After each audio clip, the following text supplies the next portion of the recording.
ನಾನು ಯಾವತ್ತೂ ಕುಗ್ಗಲ್ಲ ಸರ್, ಯಾವುದೇ ಕೆಲಸ ಆಗಲಿ ಅದು ಹಿಂಗೆ ಅಂತ ನನ್ನ ಮೈಂಡ್ ಫಿಕ್ಸ್ ಮಾಡ್ಕೊಬಿಡ್ತೀನಿ, ಅದ್ರ ಕಡೆನೇ ಫೋಕಸ್ ಮಾಡಿ ಅದೇ ಕೆಲಸ. ಅದ್ರ ಮಧ್ಯೆ ಯಾವುದೇ ನೆಗೆಟಿವ್ ಬರಲಿ, ಯಾರು ಏನೇ ಹೇಳಲಿ, ನನ್ನ ಆತ್ಮಸಾಕ್ಷಿಗೆ ಅದು ಕರೆಕ್ಟ್ ಒಂದು ನ್ಯಾಯಯುತವಾದ ಕೆಲಸ ಆಗಿರ್ಬೇಕಷ್ಟೇ. ನಾನು ಒಂದು ಎಥಿಕ್ಸ್ ಇಟ್ಕೊಂಡು ಮಾಡ್ಕೊಂಡು ಹೋಗ್ತೀನಿ ಅಷ್ಟೇ ಸರ್. ನಾವು ಹೇಳೋದೇ ಬೇಡ ಸರ್ ಮಕ್ಕಳಿಗೆ, ನಮ್ಮ ನೋಡಿ ಅವ್ರು ಕಲಿತಿರ್ತಾರೆ. ನಾವು ಈಗ ಫೋನ್ ನೋಡಬೇಡ ಅಂದರೆ ನಾವು ಅವ್ರು ನೋಡಬೇಡ ಅಂದರೆ ಅವ್ರು ನೋಡಲ್ಲ. ನೀವು ಫಸ್ಟ್ ಒಂದು ಬುಕ್ಸ್ ಇಟ್ಕೊಂಡು ಕುತ್ಕೊಳ್ಳಿ, ತಾಯಿ ಆದವರು. ಅವರು ಒಂದಿನ ನೋಡ್ತಾರೆ, 2 ದಿನ ನೋಡ್ತಾರೆ, ಅವರು ಬಂದು ಪಕ್ಕಕ್ಕೆ ಬುಕ್ಸ್ ಇಟ್ಕೊಂಡು ಕುತ್ಕೋತಾರೆ. ನಾನು ಅದೇ ಕೆಲಸ ಮಾಡಿರೋದು, ನಾನು ಯಾವ್ದು ಹೇಳಕ್ ಹೋಗಿಲ್ಲ ಅವ್ರಿಗೆ.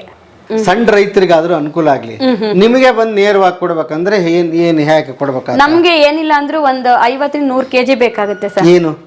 ಚಿಲ್ಲಿ ಮೆಣಸಿನಕಾಯಿ, ಬ್ಯಾಡಗಿ ಮೆಣಸಿನಕಾಯಿ, ಗುಂಟೂರು ಮೆಣಸಿನಕಾಯಿ, ಧನಿಯಾ ಎಲ್ಲಾನು ಕೂಡ ನಮ್ಗೆ 100 kg 100 kg ಸರ್. ಬರ್ರಿ ಬೀಗ್ರ, ಊಟ ಮಾಡೋಣ. ಬಾಳ್ ಮಂದಾಗ್ಲಿ ತಗೋರಿ. ನಿಮ್ ಬಾಯ ಅರಿಕೆಯಿಂದ ಹಂಗ ಆಗ್ಲೇವಾ? ಹಾಗೆ ನಿಮ್ಮ ಬಾಲ್ಯದಿಂದ ಶುರು ಮಾಡೋಣ ಸರ್. ಯಾಕೆಂದ್ರೆ ಯಾವುದೇ ಒಂದು ಉದ್ಯಮ ಶುರು ಆಗ್ಬೇಕಾದ್ರೆ ಬಾಲ್ಯ, ಮನೆತನದ ಹಿನ್ನೆಲೆ ಎಲ್ಲದೂ ಕೌಂಟ್ ಆಗಿರುತ್ತೆ. ಹೌದು ಸರ್, ಹೌದು. ಅದಕ್ಕೆ ನನಗಿದು ಕುತೂಹಲದ ಪ್ರಶ್ನೆ. ಹೌದು ಸರ್, ನಮ್ದು ಮೂಲ ಬಂದು ಮೈಸೂರು ಪಕ್ಕ ಒಂದು ಹಳ್ಳಿ ಸರ್, ಹೊಸನವಾಡಿ ಗ್ರಾಮ, ಬೃಂದಾವನ KRS ಡ್ಯಾಮ್ ನೀವು ಕೇಳಿರ್ಬೋದು. ನಮ್ಮ ಬಾಲ್ಯ ಅಂತ ಹೇಳಿದ್ರೆ ಊರ್ ಕಡೆ ನಿಮ್ಗೆ ಗೊತ್ತೇ ಇರುತ್ತೆ. ನಾವೇನಂದ್ರೆ ಈ ಬೆಂಗಳೂರು ರೀತಿ ನಾವು ಒಂದು ಫೋನು ಈ ಥರದ್ದೆಲ್ಲ ಇಲ್ಲ ಸರ್. ನಮ್ದು ರೈತರ ಕುಟುಂಬ, ಅದ್ರಲ್ಲೂ ತುಂಬದ ಕುಟುಂಬ ನಮ್ದು. ಏನಿಲ್ಲ ಅಂದ್ರೆ ನಮ್ಮ ಅಜ್ಜಿಗೆ 12 ಜನ ಮಕ್ಕಳು. ಹೌದು ಸರ್. ಏನು ಹೆಸರು ಅವ್ರದ್ದು? ಹೊಸನವಾಡಿ ಅಂತೇಳಿ ನಮ್ದು, ಆಗ್ಲೇ ಹೇಳಿದ್ನಲ್ಲ. ನಮ್ಮ ಅಜ್ಜಿ ಬಂದು ವೆಂಕಟಮ್ಮ, ಮತ್ತೆ ತಾತ ಚೆಲುವೇಗೌಡ್ರು ಅಂತೇಳಿ. ಸೊ ಕೂಸೇಗೌಡ್ರು ಅಂತ ಅವ್ರ ತಂದೆಯವರು. ಸೊ ಅವರು ಸ್ವಲ್ಪ ತುಂಬಾನೇ ಊರಿಗೆಲ್ಲ ಹೆಸರುವಾಸಿ ಆದವರು. ಅವ್ರ ಮಗ ಮರ್ಚೆಲ್ವೇಗೌಡ್ರು ಅಂದ್ರೆ ನಮ್ಮ ತಾತ, ನಮ್ಮ ತಂದೆಯವರ ತಂದೆ. ಸೊ ನಮ್ ತುಂಬ ಕುಟುಂಬ ಸರ್ ನಮ್ದು. ತುಂಬಾ ಖುಷಿ ಆಗುತ್ತೆ ಇವತ್ತು ನಮ್ಮ ಬಾಲ್ಯ ಜೀವನ ನೆನ್ಸ್ಕೊಂಡ್ರೆ.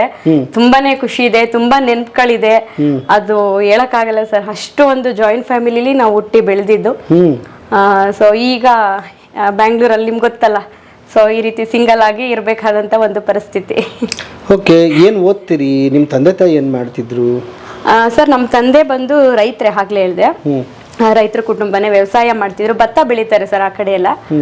ಸೊ ಭತ್ತ ವ್ಯವಸಾಯ ಮಾಡ್ತಿದ್ರು ಸರ್. ನೀವು ಎಷ್ಟು ಜನ ಮಕ್ಕಳು? ನಾವು 3 ಜನ ಹೆಣ್ಮಕ್ಳು. ಇಲ್ಲ ಸರ್, ಗಂಡು ಮಕ್ಳಿಲ್ಲ. ಸೊ ನಾನು ನಮ್ಮ ತಂದೆಗೆ ದೊಡ್ಡ ಮಗಳು.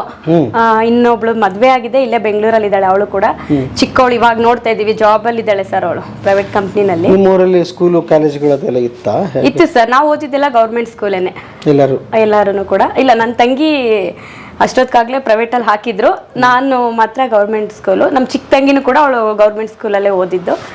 ಅಪ್ಪ ಅಮ್ಮ ರೈತರು ಅಂತೀರಿ. ಸರ್, ಈ ಓದಿನಲ್ಲಿ ಆಸಕ್ತಿ ನಿಮಗಿತ್ತಾ ಅವ್ರಿಗಿತ್ತಾ? ಯಾಕೆ ಸರ್? ನನಗೆ ತುಂಬಾ ಆಸಕ್ತಿ. ಹೇಳ್ಕೋಬೇಕಂದ್ರೆ ನನಗೆ ಲಾ ಮಾಡಬೇಕು, ಚಿಕ್ಕ ವಯಸ್ಸಿಂದನೂ ಏನಾದ್ರೂ ಒಂದು ತುಡಿತ ಸಾಧನೆ ಮಾಡಬೇಕು, ಒಂದು ಸೋಷಿಯಲ್ ಸರ್ವಿಸ್ ಮಾಡಬೇಕು, ಈ ರೀತಿ ಕನಸುಗಳು ತುಂಬಾ ಇಟ್ಕೊಂಡಿದೆ.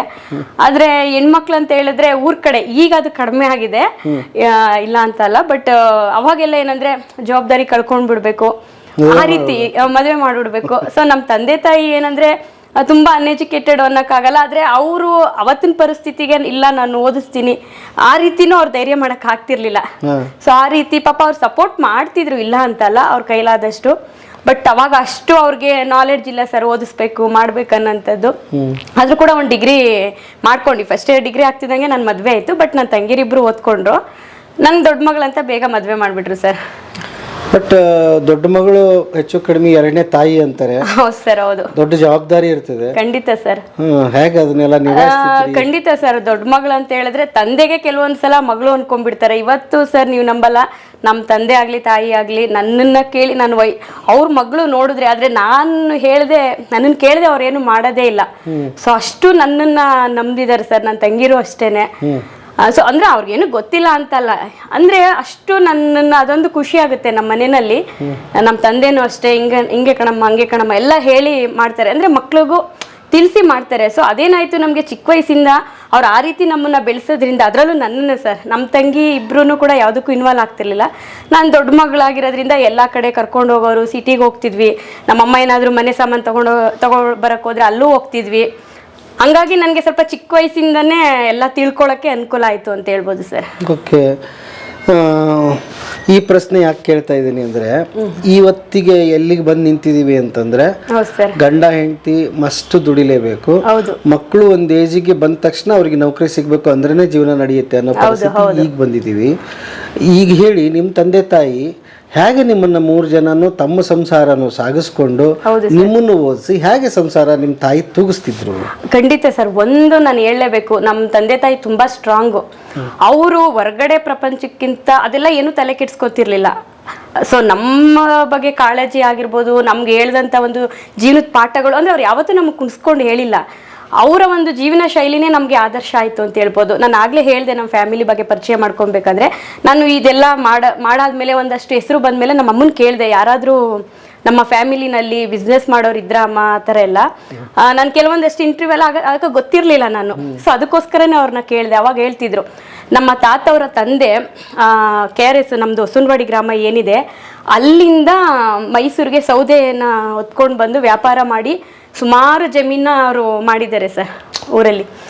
ಅಂದರೆ ಅವ್ರಿಗೆ ಜೀವನಕ್ಕೆ ತೊಂದರೆ ಅಂತ ಏನಿರಲಿಲ್ಲ. ಆಸ್ತಿ ಇತ್ತು, ಆಸ್ತಿ ಇದ್ರೂ ಅದನ್ನು ನಾವು ಮಾರ್ಕೊಂಡು ತಿನ್ನೋಕ್ಕಾಗಲ್ಲ. 3 ಜನ ಹೆಣ್ಮಕ್ಳು ಒಂದು ಒಳ್ಳೆ ಫ್ಯಾಮಿಲಿ ಅಂದಾಗ ಏನಾಗುತ್ತೆ, ಎಲ್ಲರಂತೆ ನಾವು ಇರಬೇಕಾಗುತ್ತೆ. ಸೊ ಅದೇನಾಯ್ತು ಅವ್ರಿಗೆ, ಅದು ಹೆಂಗೆ ಮ್ಯಾನೇಜ್ ಮಾಡಿದ್ರು ಇವತ್ತಿಗೂ ನಾನು ಅದೇ ಅನ್ಕೋತೀನಿ ಸರ್. ಯಾಕೆಂದರೆ ಈಗ ನಾವು ಇಬ್ಬರು ದುಡಿದ್ರು ಕೆಲವೊಂದ್ಸಲ ಎಷ್ಟು ಕಷ್ಟ ಅನಿಸುತ್ತೆ. ಅದು ಹೆಂಗೆ ಸಾಕಿದ್ರು, ಹೆಂಗೆ ಓದಿಸಿದ್ರು ಅಂದರೆ ನಮಗೇನು ತೋರಿಸ್ಕೊತಿರ್ಲಿಲ್ಲ. ಅದರಲ್ಲಿ ನನಗೆ ಸ್ವಲ್ಪ ಗೊತ್ತಾಗ್ತಿತ್ತು, ಎಲ್ಲ ವಿಚಾರದಲ್ಲಿ ಇನ್ವಾಲ್ವ್ ಆಗ್ತಾ ಇದೆ. ಹಂಗಾಗಿ ನಾನೇ ಸ್ವಂತ ವಾಲಂಟ್ರಿ ಆಗಿ ತಿಳ್ಕೊತಾ ಇದ್ದೆ. ಬಟ್ ಯಾವತ್ತೂ ನಮ್ಗೆ ಅವ್ರು ಕಷ್ಟ ಹೇಳ್ಕೊಂಡಿಲ್ಲ. 3 ಜನ ಹೆಣ್ಮಕ್ಳು ಏನೋ ಅನ್ನೋ ರೀತಿಲೂ ಬೆಳೆಸಿಲ್ಲ ಸರ್. ನನಗೆ ನಮ್ಮ ತಂದೆ ಇವತ್ತಿಗೂ ಅದೇ ಹೇಳ್ತಾರೆ, ನನಗಿರೋರು 3 ಗಂಡು ಮಕ್ಕಳು. ಅದೇ ನಮ್ಮ ತಲೆಗೆ ಏನು ಬಂದುಬಿಡ್ತು, ನಮಗಿಷ್ಟು ಫ್ರೀಡಮ್ ಕೊಟ್ಟಿದ್ದಾರೆ, ಇಷ್ಟು ನಮ್ಮನ್ನ ಬಿಲೀವ್ ಮಾಡ್ತಾ ಇದ್ದಾರೆ ಅನ್ನೋ ರೀತಿಲಿ ನಮಗೆ ನಾವು ಬುದ್ಧಿ ಕಲ್ತ್ಕೊಂಡ್ಬಿಟ್ವಿ ಸರ್. ನಾವಾಯಿತು, ನಮ್ಮ ಓದಾಯಿತು, ನಮ್ಮ ಕಾಲೇಜಿಗೆ ಹೋಗೋದು, ಮನೆಗೆ ಬರೋದು, ಇಷ್ಟೇ ನಮ್ಮ ಜೀವನ. ಅದ್ರ ಮಧ್ಯೆ ಒಳಗಡೆ ಇದು ಒಂದು ಸ್ಪಾರ್ಕ್ ಅಂತೀವಲ್ಲ, ಏನಾದರೂ ಸಾಧಿಸ್ಬೇಕು, ಈ ಥರನೇ ನಮ್ಮದು ಜೀವನ ನಡ್ಕೊಂಡ್ಬಂತು ಸರ್. ಈ ಮನೆಗಳಲ್ಲಿ ಯಾವಾಗಲೂ ಕೆಲವೊಂದಿಷ್ಟು ಹೊರಗಡೆ ಹೇಳಿಕೊಳ್ಳಲಾಗದ ಸಂಕಟಗಳು, ಕಷ್ಟಗಳಿರುತ್ತೆ ಸರ್. ನಾವು ಗಂಜಿ ತಿಂದು ಊಟ ಇತ್ತು, ಊಟ ಇಲ್ದೋ ಬದುಕ್ತಾ ಇರ್ತೀವಿ. ಸಡನ್ ಆಗಿ 4 ಜನ ಬೀಗರು ಬಂದ್ಬಿಡ್ತಾರೆ. ಅವ್ರ ಎದುರಿಗೆ ಅದನ್ನೆಲ್ಲ ತೋರಿಸ್ಕೊಳಕ್ ಆಗದೆ ಮೇಂಟೈನ್ ಮಾಡ್ಬೇಕಾಗಿರುತ್ತೆ. ಅಂತ ದಿನಗಳು ಏನಾದರೂ ನೆನಪಿದೆಯಾ? ನಿಮ್ಮ ತಾಯಿ ಹೇಗೆ ಮ್ಯಾನೇಜ್ ಮಾಡ್ತಿದ್ರು? ಸರ್ ಇದೆ ಸರ್, ತುಂಬಾನೇ ಇದೆ. ಯಾಕೆಂದ್ರೆ ಏನೇ ಆಸ್ತಿ ಇದ್ರು ನಾನು ಆಗಲೇ ಹೇಳಿದೆ, ಅದು ದುಡ್ಡು ಕೊಡಲ್ಲ. ವ್ಯವಸಾಯದಲ್ಲಿ ಅವತ್ತೆಲ್ಲ ಏನು ಇನ್ಕಮ್ ಬರ್ತಿತ್ತು ಸರ್. ಇವತ್ತು ಒಂದು ಭತ್ತ ಮಾರಿದ್ರು ಅಷ್ಟು ದುಡ್ಡು ಆಯಿತು ಅಂತ ಹೇಳ್ತಾರೆ. ಹಂಗೆ ತುಂಬಾನೇ ಅವ್ರಿಗೆ ಕಷ್ಟ ಇತ್ತು, ನಮ್ಗೆ ಹೇಳ್ಕೊಂಡಿಲ್ವೇನೋ.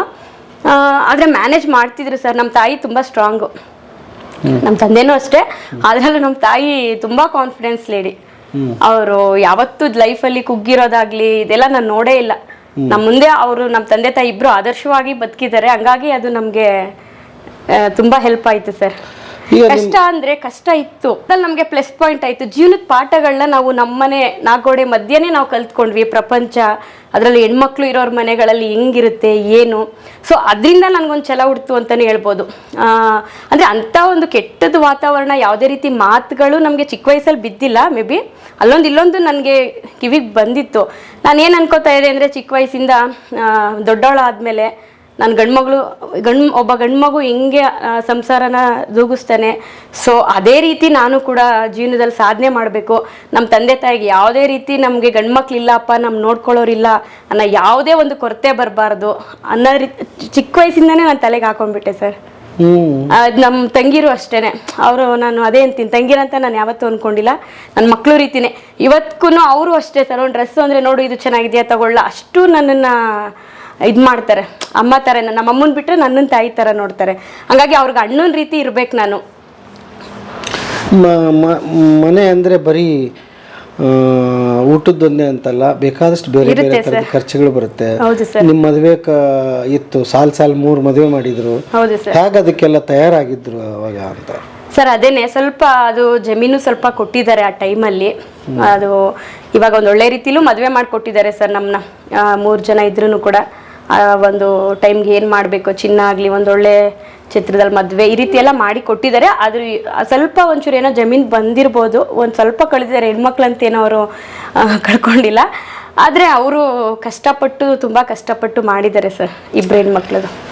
ಓಕೆ, ಏನು ಓದ್ತೀರಿ ನೀವು? ಸರ್ ನಾನು ಫಸ್ಟ್ ಇಯರ್ ಡಿಗ್ರಿ BA ಮಾಡ್ತಾ ಇದ್ದೆ, ಮಹಾರಾಣಿಸ್ ಕಾಲೇಜ್ ಸರ್, ಮೈಸೂರು ಮಹಾರಾಣಿಸ್ ಕಾಲೇಜಲ್ಲಿ. PU ಎಲ್ಲ ನಾನು KRS ಅಲ್ಲೇ ಓದಿದ್ದು, PU ತನಕ. ಆಮೇಲೆ ಫಸ್ಟ್ ಇಯರ್ ಡಿಗ್ರಿ ಮೈಸೂರು ಕಾಲೇಜಲ್ಲಿ ಮಹಾರಾಣಿಸಲ್ಲಿ ಓದ್ತಾ ಇದ್ದೆ. ಓದ್ತಿದ್ದಂಗೆ ಅದು ಒಂದು ಓದ್ತಿದ್ದಂಗೆ ಅದು ಮದುವೆ ಪ್ರಪೋಸಲ್ ಬಂತು. ಹಾಗಾಗಿ ಫಿಕ್ಸ್ ಆಗಿ ಮದುವೆ ಮಾಡಿದ್ರು ಸರ್. ಓಕೆ, ಮದುವೆ ಆಯಿತು. ಮದುವೆ ಆಗಿ ನಿಮ್ಮ ಜೀವನ ಇಲ್ಲೇ ಮೈಸೂರಲ್ಲೇ ಶುರು ಆಗ್ತದೆ? ಹಾಂ ಸರ್, ಮೈಸೂರಲ್ಲೇ ಟೌನಲ್ಲಿ ಅಗ್ರಹಾರ ಅಂತ ಹೇಳ್ಬಿಟ್ಟು ಅತ್ತೆ ಮಾವ ಭಾವ ಇದ್ದಾರೆ, ಒಬ್ರು ಭಾವ ಊರ್ಗಿತ್ತಿ. ನಮ್ಮ ಮನೆಯವ್ರು ಚಿಕ್ಕವರು. ಸುಮಾರು 4 ವರ್ಷ ನಾನು ಅಲ್ಲಿದ್ದೆ ಸರ್ ಮೈಸೂರಲ್ಲಿ. ಏನು ಮಾಡ್ತಾರೆ ಯಜಮಾನ್ರು? ಯಜಮಾನ್ರು ಅಕೌಂಟ್ಸ್ ಡಿಪಾರ್ಟ್ಮೆಂಟ್ ಸರ್, ಮ್ಯಾನೇಜರ್ ಆಗಿ ವರ್ಕ್ ಮಾಡ್ತಾರೆ. ಓಕೆ. ಸೊ ಮದುವೆ ಆಗುತ್ತೆ. ಮದುವೆ ಆಗಿ ನಾವು ಮೈಸೂರಿಗೆ ಬಂದ್ವಿ. ಸೊ ನಮ್ಮ ಹಸ್ಬೆಂಡ್ ಒನ್ ಇಯರ್ ನನ್ನ ಮಗ ಹುಟ್ಟೋರ್ಗೆ ಅಲ್ಲಿ ಮೈಸೂರಲ್ಲಿದ್ರು. ಆ ನಂತರ ಜಾಬ್ ಏನೋ ಅವ್ರಿಗೆ ಇಲ್ಲಿ ಅವಕಾಶ ಸಿಕ್ತು. ಹಾಗಾಗಿ ಅವರು ಬೆಂಗಳೂರಿಗೆ ಬಂದ್ರು ಸರ್. ನಾನು ಅಲ್ಲೇ ಇದ್ದೆ, ಅತ್ತೆ ಮಾವನ ಜೊತೆನಲ್ಲೇ ಇದ್ದೆ. ಇವ್ರು ಅಪ್ ಆ್ಯಂಡ್ ಡೌನ್ ಮಾಡ್ತಿದ್ರು 3 ವರ್ಷ. ಆಮೇಲೆ ಏನಾಯ್ತು, ಇವ್ರಿಗೆ ಸ್ವಲ್ಪ ಗ್ಯಾಸ್ಟ್ರಿಕ್ ಸಮಸ್ಯೆ, ಊಟ ತಿಂಡಿದ್ದು ತುಂಬಾನೇ ಸಮಸ್ಯೆ ಆಯ್ತು. ಹಂಗಾಗಿ ನಮ್ಮ ಅತ್ತೆ ಮಾವ ನಮ್ಮನ್ನ ಫ್ಯಾಮಿಲಿ ಇಲ್ಲಿಗೆ ಕಳ್ಸಿದ್ರು ಸರ್. ಊಟ ತಿಂಡಿಗೆ ಅವ್ನು ತುಂಬಾ ತೊಂದರೆ ಆಗ್ತಾ ಇದೆ ಅಂದ್ಬಿಟ್ಟು ನಾವಿಲ್ಲಿ ಶಿಫ್ಟ್ ಆದ್ವಿ. ಅವರು ಅಲ್ಲೇ ಇದ್ದಾರೆ. ಅಂದ್ರೆ ಬರ್ತಾರೆ ಅವರು, ಒಂದು ತಿಂಗಳು ಇರ್ತಾರೆ ಅಷ್ಟೇ. ಬೆಂಗಳೂರು ಅವ್ರಿಗೆ ಸ್ವಲ್ಪ ಅಡ್ಜಸ್ಟ್ ಆಗಲ್ಲ. ಸ್ವಲ್ಪ ದಿನ ಅಲ್ಲಿ ಇರ್ತಾರೆ, ಸ್ವಲ್ಪ ದಿನ ಇಲ್ಲಿ ಇರ್ತಾರೆ ಸರ್. ಓಕೆ. ಬೆಂಗಳೂರಿಗೆ ಬಂದು ಎಷ್ಟು ವರ್ಷ ಆಯ್ತು? ಬೆಂಗಳೂರಿಗೆ ಬಂದು ಒಂದು 8 ವರ್ಷ ಆಯ್ತು ಸರ್. 8 ವರ್ಷ ಆಯ್ತು. ಓಕೆ. 8-9 ವರ್ಷ ಈಗ ನಡೀತಾ ಇದೆ. ಎಷ್ಟು ಜನ ಮಕ್ಕಳು ನಿಮ್ಗೆ ಈಗ? ನನಗೆ ಮಗ ದೊಡ್ಡವನು, ಮಗಳಿದ್ದಾಳೆ ಸರ್. ಮಗಳು ಚಿಕ್ಕ. ಏನು ಓದ್ತಾರೆ ಅವರು? ಮಗ ಬಂದು 8th ಸ್ಟ್ಯಾಂಡರ್ಡ್ ಸರ್, ಮಗಳು 6th ಸ್ಟ್ಯಾಂಡರ್ಡ್. ಓಕೆ. ಈಗ ಈ ಬಿಸ್ನೆಸ್ಸಿಗೆ ಕೈ ಹಾಕಿದ್ದೆ ಯಾಕೆ? ಯಾವಾಗ ಶುರು ಆಯ್ತಿದೆ ಸರ್ ಬಿಸ್ನೆಸ್ ಅಂತ ಹೇಳಿದ್ರೆ? ನನಗೆ ಫಸ್ಟೇ ಇತ್ತು ಏನಾದರೂ ಮಾಡ್ಬೇಕನ್ನೋ ತುಡಿತ. ಆಮೇಲೆ ಏನಾಯಿತು, ಮಕ್ಕಳಾದಮೇಲೆ ನಿಮಗೆ ಗೊತ್ತಿರುತ್ತೆ ಲೇಡೀಸ್ಗೆ, ಸೊ ಫ್ಯಾಮಿಲಿಗೆ ನಾವು ತುಂಬ ಟೈಮು ಕೊಡಬೇಕಾದ್ ಬಂತು. ಚಿಕ್ಕ ಮಕ್ಕಳು ಸಾಲದಕ್ಕೆ ಇಬ್ಬರೂ ಇಲ್ಲೇ ಕರ್ಕೊಂಡು ಬಂದಿದ್ದೆ. ಹಂಗಾಗಿ ಅವಾಗ ಏನು ಸುಮ್ಮನೆ ಹಾಗೆ ಒಂದು ಫ್ರೀ ಟೈಮಲ್ಲಿ ಟೈಲರಿಂಗ್ ಕ್ಲಾಸ್ಗೆ ಹೋಗೋದು, ಮತ್ತು ಟ್ಯೂಷನ್ ಮಾಡೋದು, ಈ ರೀತಿ ಕೆಲಸಗಳನ್ನ ನಾನು ಸ್ಟಾರ್ಟ್ ಮಾಡಿದೆ. ಬ್ಯೂಟಿಷಿಯನ್ ಕೋರ್ಸ್ಗೆ ಹೋಗೋದು ಸುಮಾರು ಮಾಡಿದೆ. ಮನೆಯಲ್ಲಿ ನನ್ನ ಟೈಮ್ಗೆ ಏನಾಗುತ್ತೋ ಆ ಕೆಲಸಗಳು ನಾನು ಮಾಡ್ಕೊಂಡ್ಬಂದೆ. ಆಮೇಲೆ ಏನಾಯಿತು, ಮಕ್ಕಳು ಸ್ವಲ್ಪ ದೊಡ್ಡವರಾಗ್ತಾ ಬಂದರು. ಆಮೇಲೆ ಇನ್ನೊಂದು ಏನಂದರೆ, ನಾನು ಚಿಕ್ಕ ವಯಸ್ಸಿಂದನೇ ಅವ್ರಿಗೆ ತುಂಬ ಟೈಮ್ ಕೊಟ್ಟು ಸ್ವಾಮಿ ವಿವೇಕಾನಂದರ ಆದರ್ಶಗಳನ್ನ ಅವ್ರಿಗೆ ತಲೆಗೆ ಹಾಕ್ಬಿಟ್ಟಿದ್ದೀನಿ ಸರ್. ಅಂದರೆ ಅವರು ಮಲ್ಕೊಬೇಕಾದ್ರೆ, ಬೆಳಗ್ಗೆ ಎದ್ದೇಳಬೇಕಾದ್ರೆ ಯಾವಾಗಲೂ ಅದು ಕಿವಿಗೆ ಬೀಳ್ತಾ ಇತ್ತು ಅವ್ರಿಗೆ. ರಾತ್ರಿ ಬುಕ್ಸ್ ಓದೇ ಅವ್ರಿಗೆ ಮಲಗಿಸ್ತಿದ್ದೆ ನಾನು. ಬೆಳಗ್ಗೆನೂ ಅಷ್ಟೇ ಅವ್ರದ್ದು ಒಂದು ಒಳ್ಳೆ ಸ್ಪೀಚ್ ಹಾಕಿ, ಸ್ವಾಮಿ ನಿರ್ಭಯಾನಂದ ಸರಸ್ವತಿಯವರು ಅಂತ ಇದ್ದಾರೆ, ರಾಮಕೃಷ್ಣ ಮಠದ ಅಧ್ಯಕ್ಷರು, ಗದಗದಲ್ಲಿ ಇದ್ದಾರೆ. ಸೊ ಅವರಿಂದನೇ ಇದೆಲ್ಲ ಸಾಧ್ಯ ಅಂತಲೂ ಹೇಳ್ಬೋದು ಸರ್. ಅವರ ಭೇಟಿ ಸಂಪರ್ಕ ಆಯಿತು. ಹೀಗೆ ಫಸ್ಟೇ ನನಗಿತ್ತು. ಅದರಲ್ಲಿ ಈ ರೀತಿ ಎಲ್ಲ ಸಂಪರ್ಕಗಳು ಎಲ್ಲ ಸಿಕ್ಕಿದ ಮೇಲಂತೂ ನಂಗೆ ತುಂಬಾ ಹೆಲ್ಪ್ ಆಯಿತು. ಜೊತೆಗೆ ಮಕ್ಕಳು ಏನಂದರೆ, ನಾನು ತುಂಬ ಹೇಳೋ ಅವಶ್ಯಕತೆ ಇಲ್ಲ ಈ ಟೈಮ್ಗೆ. ಫಸ್ಟ್ ಎಲ್ಲ ಸ್ವಲ್ಪ ಸ್ಟಾರ್ಟಿಂಗ್ ಎಲ್ಲ ನಾನು ಹೇಳ್ತಾ ಇದ್ದೆ. ಈಗ ಅವರೇ ನನಗೆ ಆದರ್ಶವಾಗಿದ್ದಾರೆ ಸರ್. ತುಂಬ ಖುಷಿ ಆಗುತ್ತೆ. ಈ ಬಿಸ್ನೆಸ್ ಸ್ಟಾರ್ಟ್ ಮಾಡಬೇಕಾದ್ರೂ ಅಷ್ಟೇ. ನನಗೇನಾಯಿತು, ನಮ್ಮ ಹಸ್ಬೆಂಡ್ಗೆ ಶುಗರ್ ಬಂತು. ನಾನು ಅದಕ್ಕಿಂತ ಬಿಫೋರ್ ಒಂದು ಕೇಳ್ಬಿಡ್ತೀನಿ. ಈ ಸುಮಾರು ಜನ ಹೆಣ್ಮಕ್ಳು ಇದನ್ನ ನೋಡ್ತಿರ್ತಾರೆ. ಫಸ್ಟು ಹೆಣ್ಮಕ್ಳಿಗೆ ತಲೆಯಲ್ಲಿ ಬರೋದು ಟೈಲರಿಂಗ್, ಬ್ಯೂಟಿಷಿಯನ್, 2 ಬೇಗ ಬರುತ್ತೆ. ನೀವು ಅದನ್ನ ಮಾಡ್ತೀರಿ, ಮತ್ತು ಯಾಕೆ ಕೈ ಬಿಟ್ರಿ ಅದನ್ನ? ಸರ್ ಏನೋ ನನ್ಗೇನಂದ್ರೆ ಅದರಲ್ಲಿ ಅದೇ ಮುಂದೆ ಈ ಕೆಲಸ ಮಾಡ್ಬೇಕಿತ್ತಲ್ಲ, ಅದಕ್ಕೋ ಏನೋ ಯಾವುದು ನನಗೆ ಇದು ಬೇಡ ಬೇಡ ಅನ್ನಿಸ್ತಿತ್ತು ಸರ್. ಇದು ನನ್ನ ಉದ್ದಿಮೆ ಅಲ್ಲ, ನನ್ಗೇನೋ ಒಂದು ಕಾಯ್ತಾ ಇದೆ ಅನ್ನೋ ರೀತಿಲಿ ನನಗೆ 6th ಸೆನ್ಸ್ ಅಂತಾರಲ್ಲ, ಯಾವಾಗ್ಲೂ ಅದು ಅನ್ನಿಸ್ತಾ ಇತ್ತು. ಯಾಕೆ? ಯಾವ್ದು ಮಾಡಿದ್ರೆ ನನಗೆ ತೃಪ್ತಿ ಇರ್ಲಿಲ್ಲ ಸರ್. ಮತ್ತೆ ಕಲ್ತಿದ್ದೆ ಯಾಕೆ? ಅಂದ್ರೆ ನನ್ಗೆ ಏನಾದ್ರೂ ಮಾಡ್ಬೇಕು, ಗೊತ್ತಿಲ್ಲ, ಏನಾದ್ರೂ ನಾನು ಸಾಧಿಸ್ಬೇಕು ಜೀವನದಲ್ಲಿ ಅನ್ನೋ ಒಂದು ಹಠ. ಅದು ಗೊತ್ತಾಗದೆ ಯಾವಾಗ? ಅದೇ ಸರ್, ನಾವು ಕೆಲವೊಂದು ಅದೇ ಅನುಭವ ಟೈಮ್ ಅಂತ ಹೇಳ್ತೀವಲ್ಲ, ಸೊ ಅದೇ ನಮ್ಗೊಂದು ದಾರಿ ಕೊಡುತ್ತೆ. ನಮ್ಗೆ ಮನಸ್ಸಲ್ಲಿ ನಿಜವಾಗ್ಲೂ ಏನಾದ್ರು ಸಾಧನೆ ಮಾಡ್ಬೇಕನ್ನೋ ಒಂದು ಛಲ ಆಗಲಿ, ಹಂಬಲ ಆಗಲಿ ಇತ್ತು ಅಂದ್ರೆ ದೇವರೇ ನಮ್ಮನ್ನ ದಾರಿ ಕರ್ಕೊಂಡು ಹೋಗ್ತಾನೆ ಅನ್ನೋದನ್ನ ನಾನು ತುಂಬಾ ಬಲವಾಗಿ ನಂಬ್ತೀನಿ ಸರ್. ನೀವು ಏನಾದರೂ ಆ ಥರ ನೋಡಿ ಕಲಿತೀರಾ, ಅಥವಾ ಹೇಗೆ? ಅದು ಎಲ್ಲಿಂದ ಇನ್ಸ್ಪೈರ್ ಆಗುತ್ತೆ? ಈ ಪ್ರಶ್ನೆ ಯಾಕೆ ಕೇಳ್ತಿದ್ದೀನಿ, ನನಗೆ ಸುಮಾರು ಜನ ಕೇಳ್ತಾರೆ, ನಿಮ್ಮಿಂದ ಆನ್ಸರ್ ಬರಲಿ ಅಂತ. ಈ ಸರ್ ಕಾಲ್ ಮಾಡ್ತಾರೆ ನನಗೆ, ಸರ್ ಏನೋ ಗೊತ್ತಿಲ್ಲ, ಏನೋ ಮಾಡ್ಬೇಕಂತಿದೆ, ಬಟ್ ಏನು ಅಂತ ಗೊತ್ತಿಲ್ಲ, ಹೇಳಿ ಸರ್ ಅಂತಾರೆ. ನಾನು ಅದನ್ನೆಲ್ಲ ಫೇಸ್ ಮಾಡಿದ್ದೀನಿ. ಯಾಕೆಂದ್ರೆ ಬೆಳಗ್ಗೆ ಎದ್ದು ನಾವು ಟೀ ಕಾಫಿ ಕುಡಿಯಲ್ಲ. ವೀಕೆಂಡ್ ಅಲ್ಲಿ ಏನಾದ್ರು ನಮ್ಮ ಹಸ್ಬೆಂಡ್ ಟೀ ಏನಾದ್ರು ಕೊಟ್ರೆ ಫಸ್ಟ್ ಹೇಳ್ತಿದ್, ನಾನು ಮತ್ತೆ ಹೇಳ್ತಿದ್ ಫಸ್ಟ್ ಮಾತಾದೇನೆ, ಇಲ್ಲ ಕಣ್ರಿ ಏನೋ ಒಂದಾಗುತ್ತೆ, ನಾನು ಏನೋ ಒಂದು ಮಾಡ್ತೀನಿ. ಅವ್ರು ಆಯ್ತು ಬಿಡಮ್ಮ, ನಿನ್ ಗೊತ್ತು ಚೆಲ್ವಾದಿ, ನೀನ್ ಮಾಡ್ತೀಯ ಬಿಡು ಅಂತ ಅವ್ರು ಹೇಳೋರು. ನನ್ಗಿದೆಲ್ಲ ಮಾಡಿದೆ, ನನಗೆ ಏನೋ ದೊಡ್ಡದಾಗಿ ಮಾಡ್ಬೇಕನ್ನೋ ಒಂದು ಕನಸು. ಈಗ ಟೈಲರಿಂಗ್ ನನಗೆ ಸ್ವಲ್ಪ ಅಡ್ಜಸ್ಟ್ ಆಗಲಿಲ್ಲ, ಅದು ಬ್ಯೂಟಿಷಿಯನ್ ಮಾಡಿದೆ, ಅದು ನನಗೆ ಯಾಕೋ ಬೇಡ ಅನ್ನಿಸ್ತು. ಮಕ್ಕಳು ಅಂದರೆ ನಂಗೆ ತುಂಬ ಇಷ್ಟ. ಟ್ಯೂಷನ್ ಮಾಡೋಣ ಅಂದ್ಬಿಟ್ಟು ಸ್ವಲ್ಪ ಟ್ಯೂಷನ್ ಮಾಡಿದೆ, ಅದು ಡ್ರಾಪ್ ಮಾಡಿದೆ. ಪ್ಲೇ ಹೋಮ್ ಮಾಡಿದೆ ಸರ್, ಯಾಕೆಂದರೆ ಮಕ್ಕಳು ಕೆಲಸ ದೇವ್ರ ಕೆಲಸ ಇದ್ದಂಗೆ. ಒಂದು ಸ್ವಲ್ಪ ಜನ ಮಕ್ಕಳು ನೋಡ್ಕೊತಾ ಇದೆ. ಅದಕ್ಕೆ ಆದಂಥ ಜಾಗ ಬೇಕು ಬೆಂಗಳೂರಲ್ಲಿ, ನಿಮ್ಗೆ ಗೊತ್ತೇ ಇರುತ್ತೆ. ಸೊ ಅದೆಲ್ಲ ಯಾಕೆ ಬೇಡಪ್ಪ ಅಂದ್ಬಿಟ್ಟು ಅದು ಕೂಡ ಡ್ರಾಪ್ ಆಯಿತು. ಅದರಲ್ಲೂ ಮುಂದೆ ಹೋಗೋಕ್ಕಾಗಲಿಲ್ಲ. ಇವನ್ನೆಲ್ಲ ಎಷ್ಟೆಷ್ಟು ವರ್ಷ ಟ್ರೈ ಮಾಡಿದ್ರಿ? ಒಂದು ವರ್ಷ ಮಕ್ಕಳು ನೋಡ್ಕೊಳ್ಳೋದಂತೂ ಸ್ವಲ್ಪ ಒಂದೂವರೆ ವರ್ಷ ಮಾಡಿದೆ. ಇದಂತೂ ಒಂದು 6 ತಿಂಗಳಷ್ಟೇ ಸರ್ ಡ್ರಾಪ್ ಆಗೋಯ್ತು. ನನಗೆ ಏನೋ ಒಂದು ಕ್ರೇಜ್, ಏನೋ ಒಂದು ಮಾಡಬೇಕು, ಏನಾದರೂ ಒಂದು ಹೊಸ್ದಾಗಿ ಮಾಡಬೇಕು, ಯಾವಾಗಲೂ ತಲೆಯಲ್ಲಿ ಅದೇ ಓಡ್ತಿರುತ್ತೆ ಸರ್. ಈಗ ಆತ್ಮವಿಶ್ವಾಸ ಕೂಡ ಅಷ್ಟೇ ಬಹಳ ಮುಖ್ಯ. ಒಂದನ್ನ ಲೂಸ್ ಆಗ್ತಾ ಹೋಗ್ಬಿಟ್ರೆ ಕಳ್ಕೊಂಡ್ಬಿಡ್ತೀವಿ. ಖಂಡಿತ ಸರ್. ನೋಡಿದವರು ಅದನ್ನ ಆಡ್ಕೊಳಕ್ ಶುರು ಮಾಡ್ತಾರೆ. ನನ್ನ ಕಡೆಯಿಂದ ಏನಾಗುತ್ತೆ ಬಿಡು, ನೋಡು ಅದನ್ನ ಮಾಡಿದೆ ಅದು ಆಗ್ಲಿಲ್ಲ, ಇದನ್ನ ಮಾಡಿದ್ರೆ ಇದು ಆಗ್ಲಿಲ್ಲ, ಈಗ ನೋಡಿದ್ವಿ ಯಾವ್ದೋ ಹೊಸದಾಗಿ ಶುರು ಮಾಡಿದ್ವಿ ಇದು ಆಗೋದಿಲ್ಲ ಅಂತಿರ್ತಾರೆ. ಹೇಳ್ತಾರೆ ಸರ್, ಅದನ್ನ ನಾವು ತಗೊಂಬಾರ್ದಷ್ಟೇ. ನಾನು ಆ ವಿಚಾರದಲ್ಲಿ ತುಂಬಾ ಕಾನ್ಫಿಡೆನ್ಸ್ ಆಗಿರ್ತೀನಿ. ನಾನು ಫಸ್ಟ್ ನನ್ನನ್ನು ನಾನು ತುಂಬಾ ನಂಬ್ತೀನಿ ಸರ್. ಅದು ನಮ್ಮ ತಂದೆ ತಾಯಿಯಿಂದನೇ ಬಂದಿರೋದು. ನಾನು ಯಾವ್ದು ಫೇಲ್ಯೂರ್ ಆದ್ರೂ ಸರ್, ಇವತ್ತು ತನಕ ತುಂಬಾ ಕೆಲಸಗಳು ಮಾಡಿ, ಇದು ಮೇನ್ ಆಗಿರೋದು ಹೇಳ್ದೆ ಅಷ್ಟೇ, ಫೇಲ್ಯೂರ್ ಕೂಡ ತುಂಬಾ ಆಗಿದೆ. ನಾನು ಸಕ್ಸಸ್ ಆಗಿರೋದಕ್ಕಿಂತ ಹೆಚ್ಚಾಗಿ ಫೇಲ್ಯೂರೇ ಜಾಸ್ತಿ ಆಗಿರೋದು. ಬಟ್ ಪ್ರತಿ ಸಾರಿ ನಾನು ಫೇಲ್ಯೂರ್ ಆದಾಗ ನನಗೆ ಹೊಸ ದಾರಿ ಕಂಡುಕೊಂಡಿದ್ದೀನಿ. ನಾನು ತುಂಬಾ ಬುಕ್ಸ್ಗಳು ಓದ್ತೀನಿ, ಅಚೀವರ್ಸ್ದು, ಸ್ವಾಮಿ ವಿವೇಕಾನಂದ ಅವರ ಆದರ್ಶಗಳನ್ನ ತುಂಬಾನೇ ನಾನು ಫಾಲೋ ಮಾಡ್ತೀನಿ. ಮತ್ತೆ ನನಗೆ ಮೆಂಟರ್ ಆಗಿ ನಮ್ಮ ನಿರ್ಭಯಾನಂದ ಸರಸ್ವತಿ ಅವರಿದ್ದಾರೆ. ಏನೇ ಇದ್ರು ಇವತ್ತಿಗೂ ಕೂಡ ಸ್ವಾಮೀಜಿ ಈ ತರ ಆಯ್ತು ಅಂದಾಗ ಅವ್ರು ಇನ್ನೂ ಒಂದು ಹೇಳ್ತಾರೆ ಸರ್, ಅವ್ರು ಬರೀ ನಮ್ಮ ಮುಂದೆ ಬರೀ ದೊಡ್ಡ ಕನಸೇ ಇಡ್ತಾರೆ. ಸೊ ನನ್ಗೆ ಆಲ್ರೆಡಿ ಇತ್ತು, ಅವ್ರ ಸಂಪರ್ಕ ಆದ್ಮೇಲೆ ಅದು ಇನ್ನೂ ಜಾಸ್ತಿ ಆಯ್ತು. ನಾನು ಯಾವತ್ತೂ ಕುಗ್ಗಲ್ಲ ಸರ್, ಯಾವುದೇ ಕೆಲಸ ಆಗ್ಲಿ ಅದು ಹಿಂಗೆ ಅಂತ ನನ್ನ ಮೈಂಡ್ ಫಿಕ್ಸ್ ಮಾಡ್ಕೊಬಿಡ್ತೀನಿ. ಅದ್ರ ಕಡೆನೆ ಫೋಕಸ್ ಮಾಡಿ ಅದೇ ಕೆಲಸ. ಅದ್ರ ಮಧ್ಯೆ ಯಾವುದೇ ನೆಗೆಟಿವ್ ಬರಲಿ, ಯಾರು ಏನೇ ಹೇಳಲಿ, ನನ್ನ ಆತ್ಮಸಾಕ್ಷಿಗೆ ಅದು ಕರೆಕ್ಟ್ ಒಂದು ನ್ಯಾಯಯುತವಾದ ಕೆಲಸ ಆಗಿರ್ಬೇಕಷ್ಟೇ. ನಾನು ಒಂದು ಎಥಿಕ್ಸ್ ಇಟ್ಕೊಂಡು ಮಾಡ್ಕೊಂಡು ಹೋಗ್ತೀನಿ ಅಷ್ಟೇ ಸರ್. ಓಕೆ, ಸೋಲಿನಿಂದ ಕಲಿತ ಪಾಠಗಳೇನು? ಅದೇ ಸರ್, ಈ ದಾರಿ ಕಂಡಿಟ್ಕೊಂಡೆ. ಸೋತು ಕೊನೆಗೆ ಈ ದಾರಿ ಕಂಡಿಟ್ಕೊಂಡು ಇದರಲ್ಲಿ ನನಗೆ ಈಗ ಈ ಸ್ಟಾರ್ಟಿಂಗ್ ದಿನಗಳಲ್ಲಿ ಇದು ಕೂಡ ಫೇಲ್ಯೂರ್ ಆಗಿತ್ತು. ಕೆಲವೊಂದ್ಸಲ ಇದು ಆಗುತ್ತಾ ನಡೆಯುತ್ತಾ ಎಷ್ಟೋ ಸಾರಿ ಡಿಸಪಾಯಿಂಟ್ ಆಗಿರೋದು ಉಂಟು. ಬಟ್ ನಮ್ಮ ಒಂದು ಇದು ನಮಗೆ ಒಂದು ಕಾನ್ಫಿಡೆನ್ಸ್ ಇತ್ತು ಅಂದರೆ ಖಂಡಿತ ಅದು ಆಗುತ್ತೆ ಸರ್. ಅಂದರೆ ಬಿಡಬಾರ್ದು, ಮಧ್ಯ ದಾರಿನಲ್ಲಿ ಅದನ್ನು ಡ್ರಾಪ್ ಮಾಡಬಾರ್ದು. ಕಷ್ಟ ಬರಲಿ, ಫೇಲ್ಯೂರ್ ಬರಲಿ, ಯಾರೇನೇ ನೆಗೆಟಿವ್ ಹೇಳಿ, ನಮ್ಮ ಕೆಲಸದ ಕಡೆ ನಾವು ಹೋಗ್ತಾ ಇದ್ರೆ ಅದು ಖಂಡಿತ ಅದು ದಾರಿ ಮುಂದೆ ಹೋಗುತ್ತೆ ಸರ್. ಪ್ರೆಷರ್ ತುಂಬ ಇದೆ ಗಂಡು ಮಕ್ಕಳಿಗೆ. ಬೆಂಗಳೂರಂಥ ಜೀವನದಲ್ಲಿ ಮಕ್ಕಳು, ಮನೆ ಬಾಡಿಗೆ, ಅವರು ಓದು ಖರ್ಚು ಎಲ್ಲವೂ. ಹೆಣ್ಣು ಮಕ್ಕಳಾದವರು ಗಂಡು ಮಕ್ಕಳಿಗೆ ಎಷ್ಟು ಸಪೋರ್ಟ್ ಆಗಿ ನಿಂತ್ಕೋಬೇಕು ಅಂತ ಅನ್ಸುತ್ತೆ ನಿಮಗೆ? ಖಂಡಿತ ನಿಂತ್ಕೋಬೇಕು ಸರ್. ಗಂಡಂದ್ರಿಗೂ ನಿಂತ್ಕೊಬೇಕು, ಮನೆಗೂ ನಾವು ಆದರ್ಶವಾಗಿ ನಿಂತ್ಕೋಬೇಕು ಸರ್. ಯಾಕೆಂದ್ರೆ ನಾವು ತಾಯಿಯಾಗಿ ನಮ್ಮ ನೋಡಿ ಮಕ್ಕಳು ಕಲಿತಿರ್ತಾರೆ. ನಮ್ಮ ಒಂದು ಮನೆನೇ ನಮ್ಮ ಮೇಲೆ ಡಿಪೆಂಡ್ ಆಗಿರುತ್ತೆ. ಈಗ ಗಂಡಸರು ದುಡ್ಕೊಂಡು ಹೊರಗಡೆಯಿಂದ ಬರ್ತಾರೆ, ಏನೋ ಸಾಕಾಗಿ ಊಟ ಮಾಡು ಮಲ್ಗು ಅಷ್ಟೇ ಆಗ್ಬಿಡುತ್ತೆ. ಸೊ ನಾವು ಲೇಡೀಸು ಮನೆಯಲ್ಲಿದ್ದು ಮಕ್ಕಳಾಗ್ಲಿ ಮನೆನಾಗ್ಲಿ ಅಚ್ಚುಕಟ್ಟಾಗಿ ನಿಭಾಯಿಸ್ಬೇಕು ಸರ್. ನಾನು ಅದನ್ನ ಹೇಳಕ್ಕಂತೂ ಇಷ್ಟಪಡ್ತೀನಿ. ಸಾಧ್ಯ ಆಗುತ್ತೆ, ನಮ್ಮಲ್ಲಿ ಆಗಲ್ಲ ಅನ್ನೋದು ಏನಿಲ್ಲ, ಎಲ್ಲ ನಮ್ಮಲ್ಲಿ ಇರುತ್ತೆ ಸರ್. ಇವತ್ತಿಗೂ ನಾನು ಅದು ಹೇಳೋದು ಮರ್ತೆ. ನನ್ನ ಮಕ್ಕಳೇ ಇನ್ಸ್ಪಿರೇಷನ್. ಅವರು ನೋಡಿ, ಈಗ ಸ್ಕೂಲ್ಗಳಲ್ಲಿ ಫಾರ್ಮ್ ಎಲ್ಲ ಫಿಲ್ ಮಾಡ್ತಾ ಇದ್ರೆ ನಮ್ಮ ಹಸ್ಬೆಂಡ್ ಫೈನಾನ್ಸ್ ಹೆಡ್ ಮ್ಯಾನೇಜರ್ ಅಂತ ಫಿಲ್ ಮಾಡ್ಕೋತಾ ಇದ್ರು. ನಂದು ಸ್ಪೇಸ್ ಖಾಲಿ ಇರ್ತಿತ್ತು. ನನ್ನ ಮಗಳು ಒಂದ್ ದಿನ ಅಬ್ಸರ್ವ್ ಮಾಡಿದಾಳೆ, ಅಮ್ಮ ನೀವು ಇಷ್ಟೆಲ್ಲ ಟ್ಯಾಲೆಂಟ್ ಇದ್ದೀರಾ, ಇಷ್ಟು ಜೀವನ ನೀಟಾಗಿ ಶಿಸ್ತಾಗಿ ನೀವು ನಮ್ಮನ್ನ ಬೆಳೆಸ್ತಾ ಇದ್ದೀರಾ, ನೀವು ಪಾಪ ಇಷ್ಟೆಲ್ಲ ಆಸೆ ಇಟ್ಕೊಂಡು ನಮಗೋಸ್ಕರ ನೀವೇನಿಕಮ್ಮ ನಿಮ್ಮ ಒಂದು ಲೈಫ್ ಇದು ಮಾಡ್ಕೋತೀರಾ, ನೀವು ಮಾಡಿ, ನಮ್ಮ ಕೆಲಸ ನಾವು ಮಾಡ್ಕೋತೀವಿ. ನನ್ನ ಮಗಳು ಇಬ್ರು ಹೇಳಿದ್ರು ಸರ್.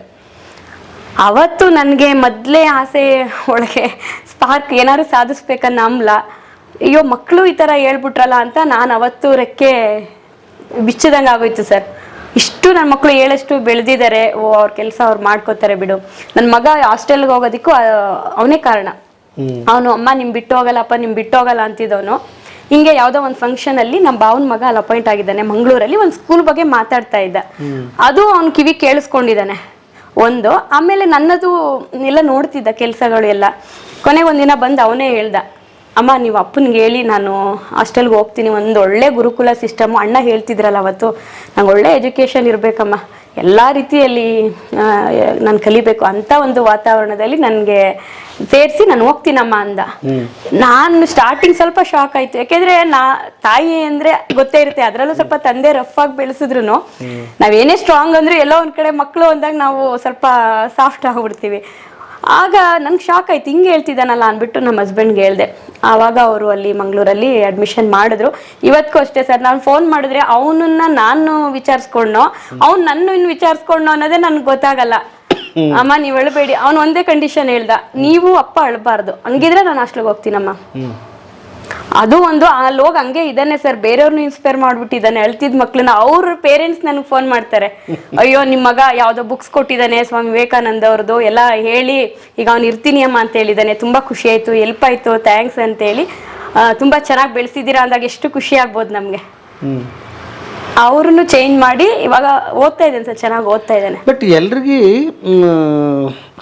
ತುಂಬ ಗೊಂದಲದಲ್ಲಿದ್ದಾರೆ. ಅಂದರೆ ಅವ್ರು ಏನಿದ್ದಾರೆ, ನಾನೊಂದು ಯಾವುದೋ ಹಳ್ಳಿಯಲ್ಲಿದ್ದೀನಿ, ಹೌದು ಸರ್, ಇಲ್ಲೇನು ಮಾಡೋಕ್ಕಾಗುತ್ತೆ,